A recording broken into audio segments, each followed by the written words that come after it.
All right, we're going to go through these Google Slides. You've had them for 2 days to work on.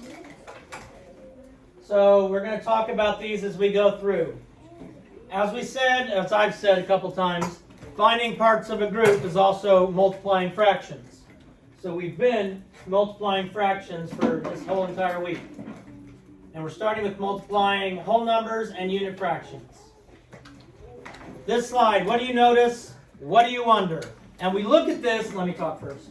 And we look at this, and as we've always done with multiplication, if I said 7 times 4, I can do 7 plus 7 plus 7 plus 7. Multiplication is also repeated addition. So what they did here is 1/4 plus 1/4 plus 1/4 plus 1/4 plus 1/4 plus 1/4 plus 1/4 plus 1/4, and it ended up with 7/4, or 7 times 1/4, which ended up with 7/4. So what do you notice? Caitlin? You notice that there's circles. Okay, Maxwell? I noticed that there's 3 ways to show the answer 7/4. 3 ways to show the answer 7/4. Jaden? I noticed that instead of them putting 1 and 3/4, they put 7/4. Okay. So they could have simplified it down. And Nixon? I noticed that you can multiply it and Multiply or add. Because addition is repeated, or multiplication is repeated addition. What do you wonder? Lily, what do you wonder? I wonder why they didn't simplify it. Wonder why they didn't simplify it. Zach? I wonder why they did circles. Okay. Kira? I wonder why there's two equations and why they didn't do one. Okay. Wonder why there's 2 equations and didn't do 1. So what you had to answer on this slide is what do you notice and what do you wonder? So you've answered that. You've heard other people's answers. So if you don't like your answer, or you didn't notice there were questions at the top that you were supposed to answer, you need to go back and make sure you get that answer. And let's see. Renee's parents limited her time playing video games to blank hour per day. What is the most number of hours she can play video games over a blank day period? So what do you notice? What do you notice, Lily? I noticed that it's going to be less than it used to be, or they're like subtracting. Okay. Brent? I noticed that there's blanks. There are blanks. Good. Ava? I noticed that you can play games at certain hours a day. Okay. So you can play video games certain hours of the day. Video games. Good. Rosita? I noticed that there are pieces of information that are missing that we need in order to solve the problem. Okay, so pieces of information missing. So we can't solve the problem the way it is. Nixon? I noticed that it's going to be an hour or less than an hour. Oh, good. So this word right here, hour, Nixon is saying it can't be 2. Can't be 1.5. So Nixon's saying it can either be 1 or less than 1. 1 or less than 1. And what information do you already know? Read. They have strict parents. They have strict parents. Zach. That we need to find out the specific hours that she can play per day and per that whatever number that thing is. Okay, Kira. I know Renee's parents limited her game time. So that means there's going to be some number, and then we're going to have to subtract from them. Well, there's probably not going to be something. Okay. Nixon. We know that we have to multiply. We know we have to multiply. A good clue on that was the title slide of this said it's also known as multiplication. But yes, if the numbers were 5 hours per day over a 4-day period, then it'd be 20 hours because you'd have to multiply it. This is what I'm talking about when I say if you get confused on a problem, take the numbers out and reread it. And that will help you tremendously on figuring out how you're going to solve it. Okay, so Renee's parents limit her time of video games to blank hour per day. What is the most number of hours she can play video games over a blank day period? There was nothing to do on this slide. Okay, what are the actions in this problem? Easton, what are the actions in this problem? The actions are. What are we going to do to solve this problem? I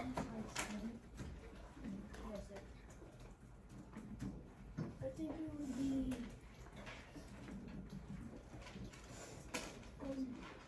Either multiplication or division. Okay, multiplication or division. Kira, what are we multiplying? You're multiplying the number of minutes or hours she gets to play video games and the number of days that she has. Okay, see if we look at this without the numbers and we say in words what we're going to multiply, we're multiplying the number of hour and the number of days by each other. Number of hour and the number of days. Okay, taking the numbers out helps us figure out what we're multiplying. And I'm not just saying I'm multiplying 3 times 4. No, I'm multiplying the number of hours times the number of days. So the actions are multiplying, and you're multiplying the hours by the days. And is this joining, separating, or comparing problem? Joining, separating, or comparing problem. Nixon? Joining. We're putting all the days together. All the hours and the number of days all together. So that's joining. Separating would be like a subtraction. Comparing would be, does he watch more or can he play more on Tuesdays or then Wednesdays? And do you think this problem will have equal sized groups? Remember, when we're multiplying, it's repeated addition. So do you think the groups will be equal sized? Kira? Yes. Yes. The groups will be equal sized because they're not saying they get this much on Monday and this much on Tuesday. It's all the same amount because it's a amount of time per day. So the groups are going to have to be equal.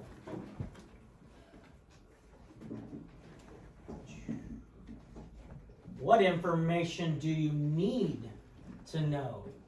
What information do you need to know? Ava? We need to know how much time. How much time per day? Landry? And we need to know how much days. And we need to know how many days we're talking about. Nixon? We need to know the numbers. We need to know the numbers, basically. And the numbers are the amount of hours per day and the amount of days total. And how does this question connect to the actions? Well, obviously we discussed multiplying. And based on the action needs to be performed, what operation needs to be performed? We've already talked about that. That's multiplication, not an operation like removing your appendix or something. Or removing your brain, I don't know. Okay, so Renee's parents limit her time playing video games to 1/2 hour per day. What is the most number of hours she can play video games over a 7-day period? We're not answering it yet. We're using these bar models. And I have bar models, I think, are located over here on the floor. Now it says, use the yellow to represent a 1/2 hour. So if we use the yellow to represent a 1/2 hour, what color would represent 1 whole hour? John? Like the dark. Dark pink? Oh, there we go. There we go. So now we have the 7 days put up there, based by a 1/2 hour, a 1/2 hour, a 1/2 hour. And we can look at that, and that'll tell us how many hours or how much time they can do over the 7-day period. Okay, so if we go back and we look at this, what is the most number of hours she can play video games over a 7-day period? Easton, what's the most time she can play video games over a 7-day period.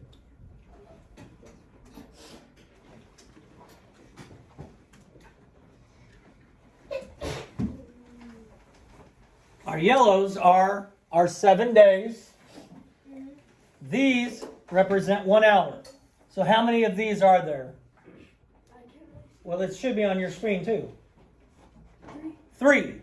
And why is this here, Easton? Counts as another half an hour. So the total answer would be what, Serenity? 3.5 hours. That's the most she can play. 3.5 hours.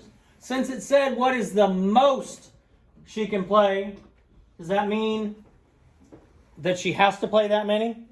No.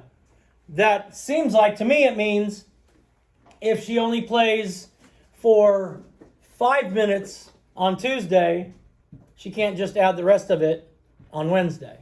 It's kind of what it seems to me. I know, that is sad. That is sad. No, it isn't. It's called go outside. And here are our expressions. 7 times 1/2 equals 7/2 equals 3 1/2. So we could have added 1/2 7 times, like they did in the yellow up there. And that would equal 7/2, which is what kind of fraction? An improper fraction. So they had to change it to a mixed number. An improper fraction, so they had to change it to a mixed number. How can the product be less than 7 if we're multiplying? We multiplied 7 times 1/2 and we got something less than 7. Garvin, why did that happen? Okay? Because we're multiplying by less than 1. 1/2 is less than 1. So if I multiply 7 by something less than 1, we're going to get smaller product. And then we turned it into a mixed number, which is 3 1/2. And we could go through these, but you're the same way. We're going to go the same way, and I'm not going to go through all of them, but you're going to go through these the same way we just went through that last one. And it really tells you the answers. And this just gives you the information what a unit fraction is. What's a unit fraction, Liam? 1 over anything. 1 over anything. So when they decomposed 3/8. Remember, when we're decomposing a number, we're breaking it into parts. They decomposed 3/8 into 1/8 plus 1/8 plus 1/8. Same as 3/8. Or 3 times 1/8.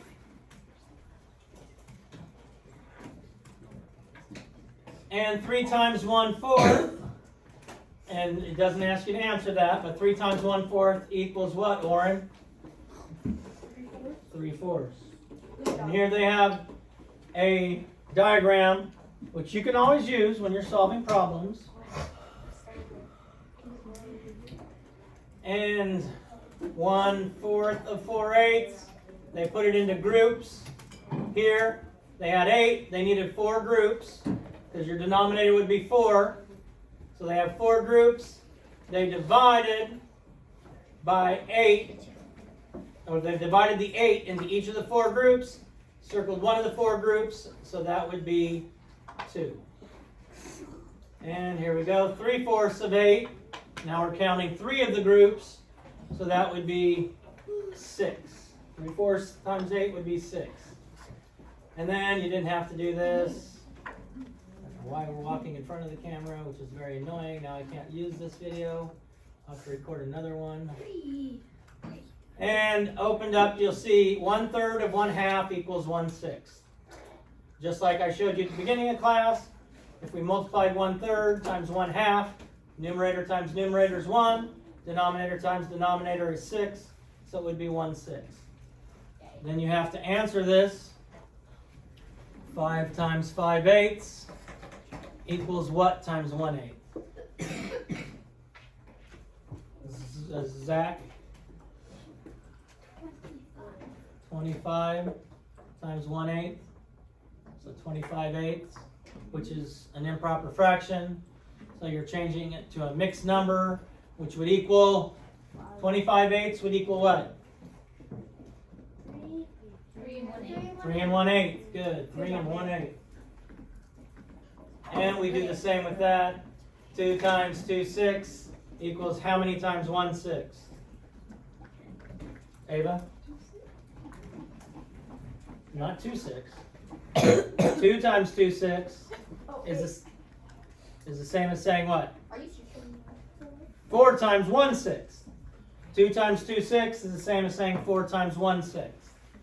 So you'd get 4/6, which you'd simplify down to 2/3. 2/3. Did you, John?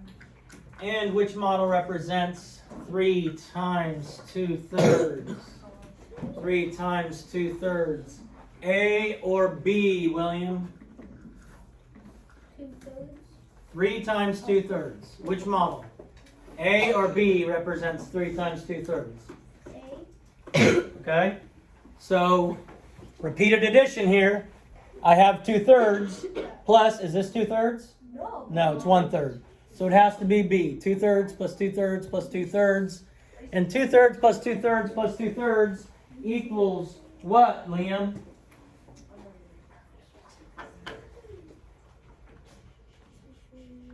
Two-thirds plus 2/3 plus 2/3. No. 2/3 plus 2/3 plus 2/3.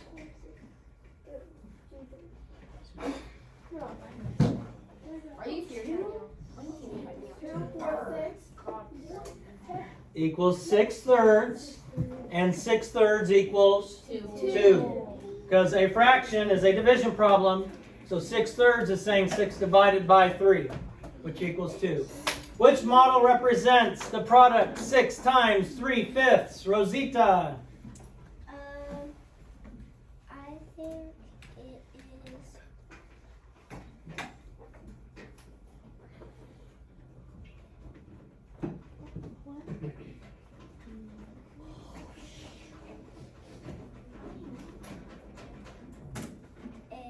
A. Why isn't it B?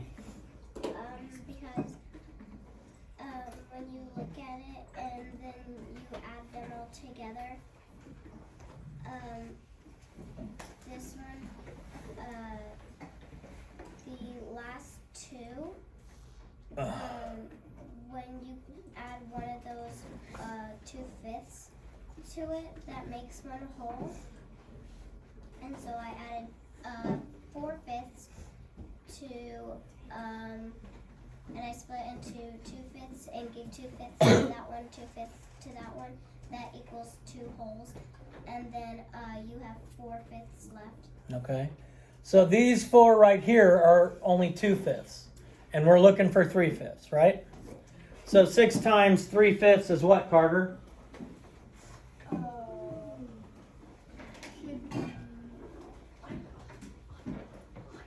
Six times 3/5.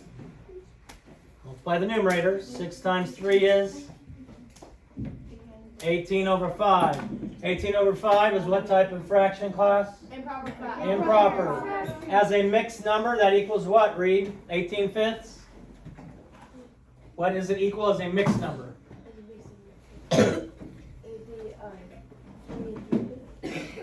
3 and 3/5. 3 and 3/5. Now draw hops on the number line and complete each multiplication. If we have 2 times 5/7, okay, I always start at 0. I mean, I've seen people want to start at 1, but if I ask you how tall you are, you don't start at 1 foot and then count up. We always start at 0. And then you can draw hops on your slide. And if we want 1, 2, 3, 4, 5/7. 1, 2, 3, 4, 5 more sevenths, which gives me 10/7. John, what is 10/7 equals a mixed number? It's 1 and 3/7. 1 and 3/7. So John, can that be simplified? Say no. Good, no. Most excellent. So on that slide, you're using the little hop method thing. Now we did this yesterday, and if you're not in here, you can watch yesterday's videos to see how this works, because I'm not going to go over it again. And so we answered all these questions yesterday. And you're going to do the same thing that we did on this problem. And then these ones. Complete the model to solve. We did this one, right? Yeah. Okay, so we did this one. And then these were for you to practice. How many got this far and can tell me answers? Okay, so not everybody got to this slide and can tell me answers. All right, well, we'll leave time to do that, and you compare it with other persons. And how many, so then we didn't get to this slide to tell me answers either, I'm assuming. I did. Okay, but not everybody. I want to give the people who didn't do their work. Which model represents 3/5 of 15? Ava? H. Okay, good. We have a total of 15, but do we have 3/5 circled? No. Kira?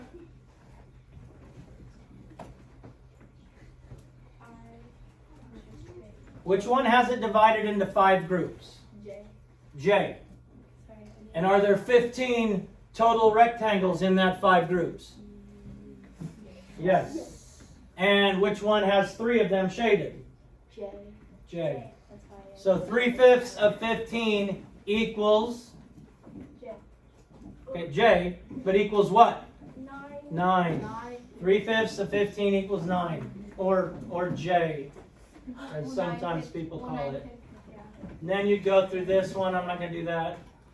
So this looks like it's 3/7 plus 3/7 plus 3/7, or 3 times 3/7. Okay. So now, ones we didn't go over, make sure you have them filled in. The ones we didn't go over, make sure you have them filled in. Okay. The Shakalaka de Boom. Nice B to other people. Bye. Subscribe. B's the save.